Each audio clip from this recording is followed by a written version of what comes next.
Frank. What's the weirdest thing you've ever saw in here? Let me ask you a question, kid. Did you see that movie, Night of the Living Dead? Hey, we gonna party tonight or what? Yeah, we are gonna party. Well, where are we gonna party? I don't know, somewhere. Hey, we could go to the park. Oh, no, we can't. The cops said they'd shoot us if we go back to the park. Yeah, and I ain't in no mood to dominate. I like death.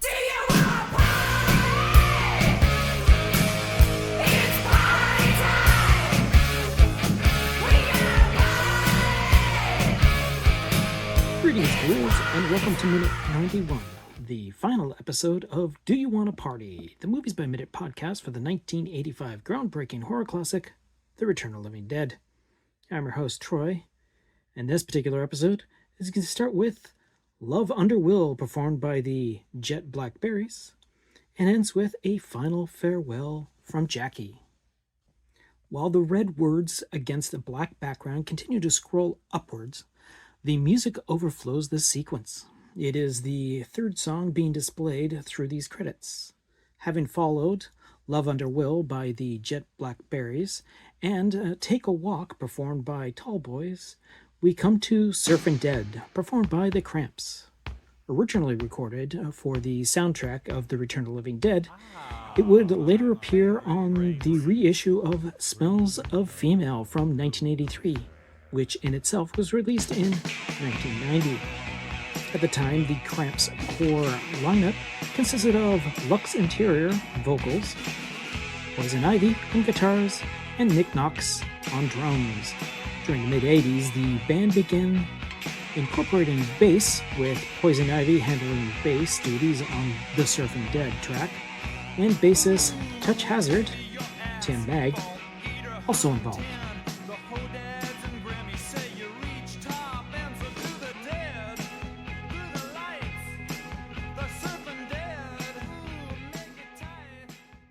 And to finish up the musical selection for this movie, we have Burn the Flames, performed by Rocky Erickson, appearing on the album Don't Slander Me, which was recorded in 1982-1983 and released in 1986. Post the Return of the Living Dead soundtrack, that features Burn the Flames, Rocky Erickson released an EP, Clear Night for Love, on the New Rose Records. He was active in the Austin music scene, appearing on local television, and was preparing material for his 1986 album, Don't Slander Me. During this period, he was coaxed out of retirement to record new, less demon-focused songs, and he was also performed live on KTXZ AM radio in Austin.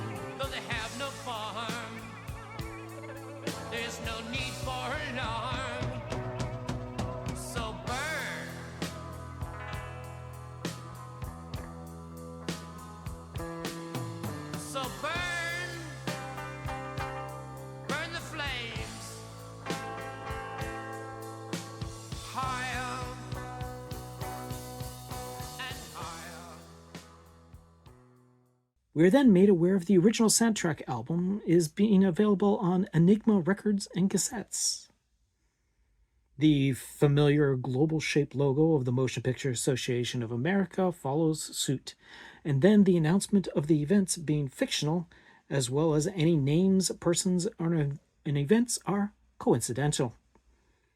Having a copyright from 1984, a Greenberg Brothers partnership with all rights reserved, then the final information and warning about the motion picture being protected under the laws of the United States, and how any duplication or exhibition may result in civil liability and criminal prosecution. As the final remaining words rise above the top of the frame, we are left with a black screen as the song finally dissipates into nothingness. And after a brief pause, the Metro-Goldwyn-Mayer trademark insignia fades back into existence as we have one final animated roar of the mascot. Then it too fades into non-existence. Over in the commentary track with director and writer Dan O'Bannon, and production designer William Stout.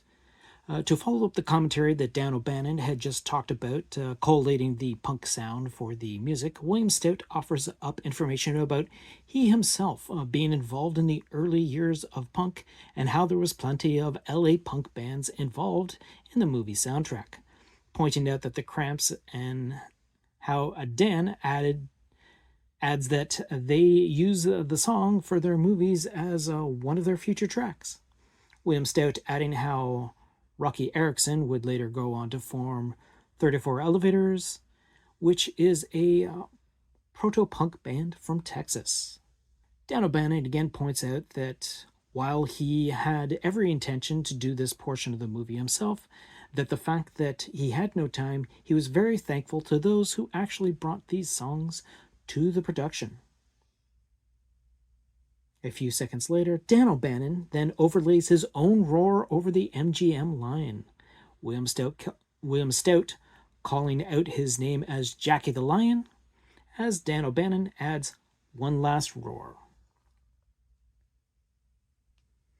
So as one deals with the fading memories of the last few seconds of this movie, there really isn't much to talk about for this particular minute. So I'm just going to capsulize a few of the leftover trivia speaking points that either didn't get covered or got missed or were sort of like brushed over very quickly in previous minutes. Such as, though the movie itself is set on July 3rd, 1984, and Bert and Frank are talking about the July 4th weekend at the beginning of the film.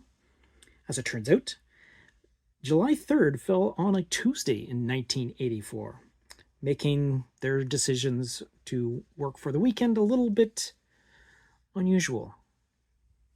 While it was covered in an earlier minute, we might as well revisit the Darrow Chemical Company that manufactured the 2,4,5-trioxin in the film, and that it's based on the Dow Chemical Company, which in reality manufactured a chemical defoliant in the 1960s, commonly known as Agent Orange. And it was used to strip jungles in the Vietnam War. Agent Orange was sprayed in Vietnam and on the Gagetown Army Base in New Brunswick, Canada. It caused a lot of adverse health effects and is no longer used, although it was extensively used in New Zealand up until the 1980s, where it was manufactured in New Plymouth and sold under the name of Troden Brush Killer. To avoid being sued by the Dow Chemical Company, Dan O'Bannon had altered the name to Darrow. Unlike most movies that featured the undead, the word zombie is actually said in this movie by Tom Matthews' character during his discussion with Frank in the office about how the movie Night of the Living Dead couldn't have possibly been based on a true case because it depicted zombies taking over the world. Here's a bit of information that I know I had missed upon the opening sequence. Now here is a bit of information that I know I had passed by on an earlier inspection of this particular minute. The gravestone to the left of the large one, which Trash is performing her striptease, has the name Archibald Leach on it. This turns out to be the real name of the actor better known as Cary Grant. Once again, in the office of the Unita Medical Supply, there's a topless photo of Miss America, Vanessa Williams, on the wall, as well as an eye test poster that reads, "Bert is a slave driver and a cheap son of a bitch who is going bald too, haha." When Frank and Freddy are carrying the rabid weasels into the Resurrection Funeral Home before Bert removes the tarp, a gentleman by the name of Clinton Hartley, brother of assistant art director Clayton Hartley and future brother-in-law of actress Beverly Randolph, is actually under the tarp laying on the stretcher to give credibility to the weight of the body parts. little information that I myself should have been able to pick up at the time that it was said, but not realizing until much later into the film and couldn't figure out a place to put it. As it turns out, when Frank is telling Freddy about the events that led the Army's zombies to begin, it happened in 1969 and inspired the film Night of the Living Dead, in spite of the fact that Night of the Living Dead was actually released in 1968. The trocar used in the embalming scene that introduces Ernie was an actual, real device, not a gimmick. According to the reference book, The Complete History of the Return of the Living Dead, The Simpsons creator Matt Groening came up with the tagline, "They're hungry and they're not vegetarians," which appears in some of the trailers. Another tagline that he came up with, "First they want to meet you, then they want to eat you," was rejected by the studio. So sadly, that is going to bring us to the end of the information for this particular podcast. While I have had a tremendously fun time doing this, I definitely need to once again thank every single person that helped me with this show. To begin with, the cast members who lent their precious time to this really tiny little project that they thankfully were excited to be part of was just a tremendous thing. Originally, we had Alan Trotman recording very early in the process for episodes that would appear later on with the interview sequence that he allowed me to, that he granted me. And those would be appearing in minutes 45 and 46. However, the first actual co-host special guest that I had was Tom Matthews, who, again, like I mentioned before, is such a trooper. I was suffering through a bit of a cold at the time, but he was gracious enough to lend me time for this podcast. And again, minute 39 is centered around a Freddy episode, and it was just a fantastic experience to be able to interact with this gentleman who I've known for a good portion of the time that I've been a fan of horror films. Minute 67 had John Philbin join me, and I think this was the most interactive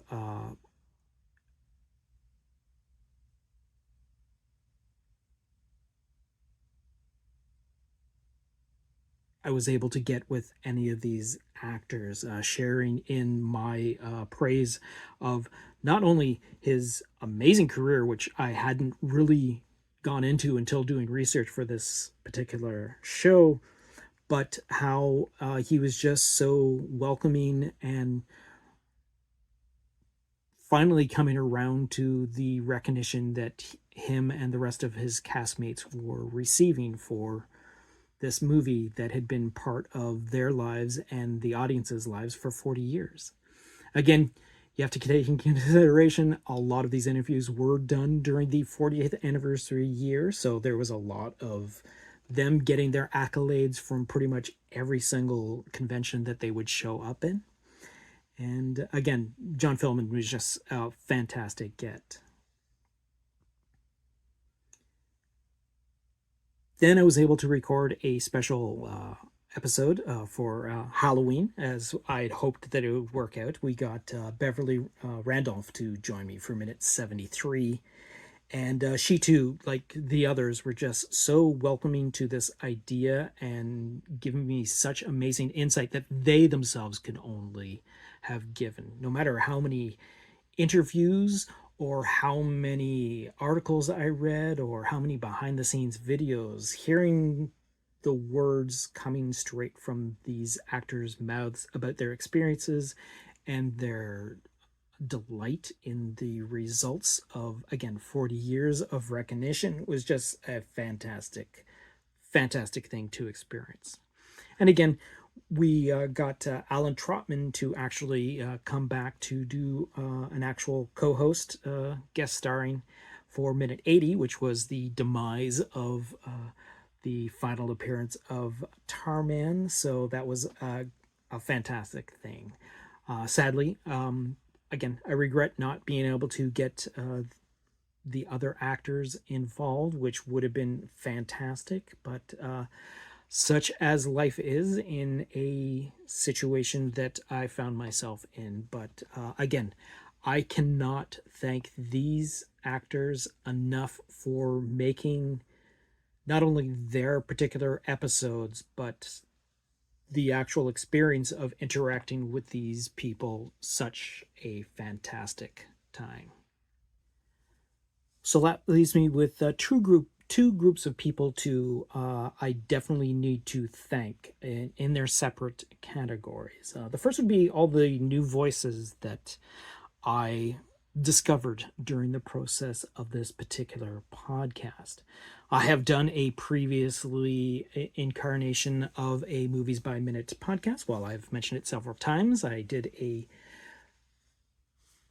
show devoted to An American Werewolf in London called Welcome to the Slaughtered Lamb, where getting involved in this project, I went to a group of minute makers and listeners that I found on Facebook, where I randomly just put out a question of, hey, I'm doing this project. Would anyone like to join me for a minute as a guest host? And I got a bunch of responses, and as things came down to it and all that sort of thing, my organization wasn't as great as it could have been, but I did thankfully get a handful of really fantastic people from the Movies by Minute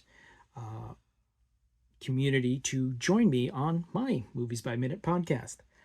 To begin with, I found Luke Allen, who is, first of all, knows how to do Movies by Minute. This gentleman, if you haven't heard any of his stuff, check out 2 Minutes About Time, where he does a Movies by Minute version of the movie About Time.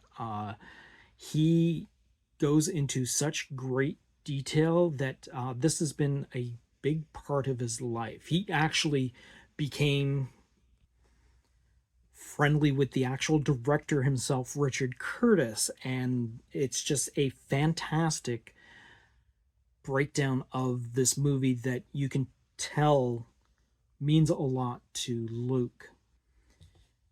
And a good portion of the episode, which was minute 30 that I had Alan join me for, definitely went into not only his love of the actual movie itself, The Return of the Living Dead, but his actual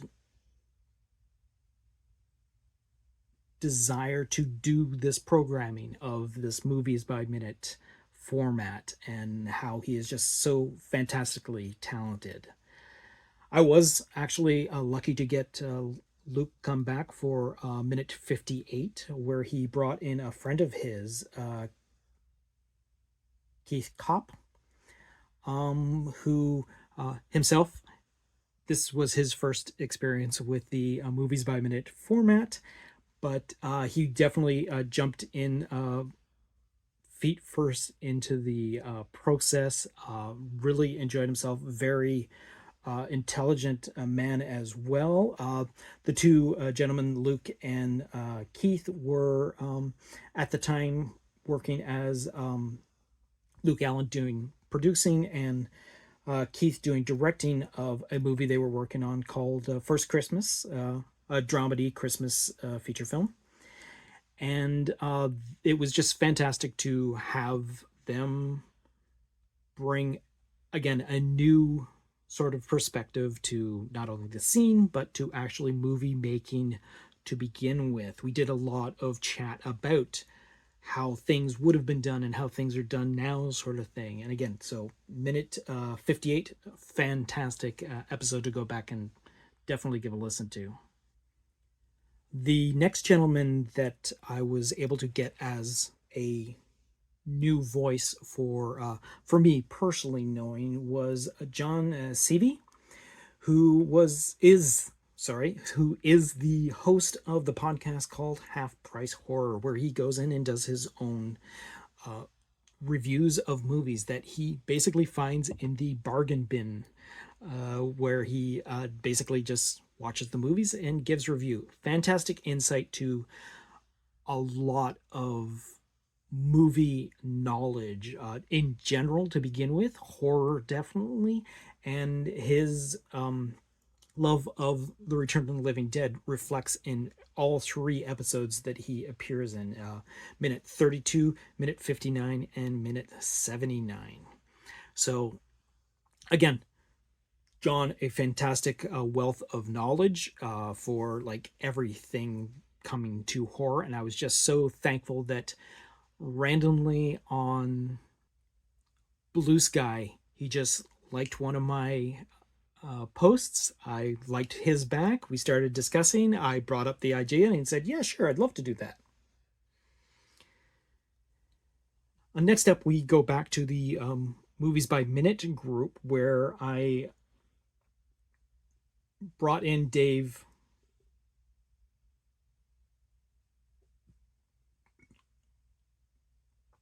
Forsyth for minutes 33 and 60. He himself was part of a duo working on the Edge of Tomorrow minute, as well as a couple of handfuls of other projects and all that. But again, a lot of these people, the reason they did it because of their love of the actual movie, The Return of the Living Dead. But he also had a great insight into the format of Movies by Minute and his take on not only the politics of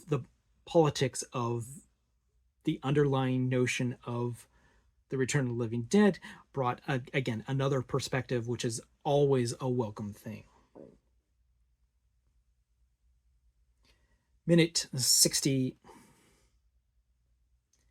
46 features Neil McGowan, who unfortunately I was only able to get on for one particular episode, just a timing thing. But this gentleman is part of the Bat Minute, I guess you can say, franchise, as him and his partner have covered a whole crap load of Batman movies and projects. And again, a gentleman who knows how a movie is constructed and how it's broken down properly. And again, being a old hat at the process of Movies by Minute, he was a wonder to have on, as I learned a bunch of how to do what I am doing with this project, which again, very thankful. And each and every single person who came in as a separate entity, just a wealth of information and entertaining as well. We then randomly, from a blocked post on one of the Facebook groups for the Return to Living Dead fan page, turned into another guest.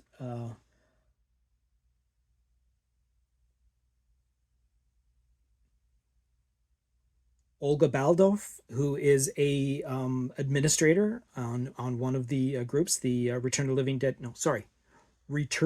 Living Dead fan group, who is also a self-employed costumer. She came in for minute 74, and again, a different perspective on the movie from a fan of the franchise. I mean, you don't administrate a fan club without being a big fan, and her perspective was just, again, another fresh look at the movie from the perspective of a new person. And finally, probably the most randomest of randoms is Gary Looney, who came in for minute 83. Again, through one of the groups on Facebook, I had seen a post that Gary had made about him finishing his own version for a script for a movie that bridges Night of the Living Dead and Return of the Living Dead. And his idea seemed really exciting, so I just randomly reached out to him one day on Messenger and said, "Hey, I like this idea. Would you like to come onto the podcast and do this particular minute of the movie, and then we can talk about your project of the script?" And he was more than happy to come along to do this. Gary's not only a writer, he's a streamer and a musical engineer. If you go to like YouTube and Instagram, you can look up Believe the Hype Live to see some of his stuff. And again, minute 83 has a lot of not only us discussing the particular minute of the movie near the very end, but we also go into great detail into his fantastic take on bridging the two stories together. Now for my group of what I would consider my regulars. These would be the people that I know personally in my own life. From those that I've known since my retail and college years to those that I met through costuming and conventions. Even to those newly discovered artistic friends that joined in on this journey of mine. These people were so helpful in keeping me grounded through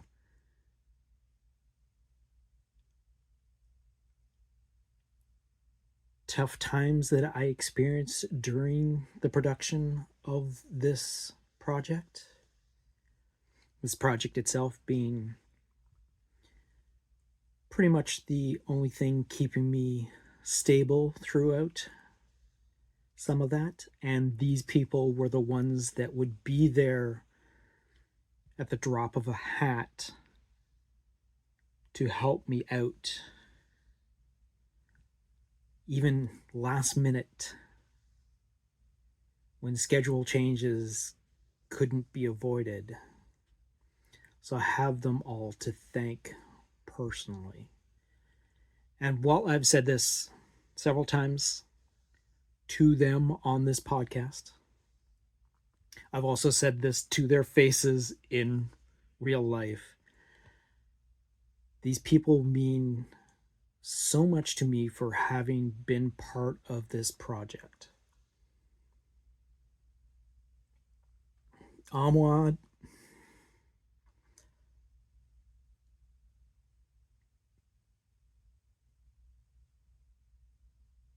and the only reason I'm going to thank them in this order, it's just by the order that they basically appeared. And that's a big thanks to Ahmed, Mitch, Dan, Trevor, Candace, Natasha, and Carol. An extra special thanks to Natasha and Carol for actually being the first time viewing this movie to be part of this project. I couldn't be more excited to have fresh perspectives for this movie upon first-time watchers.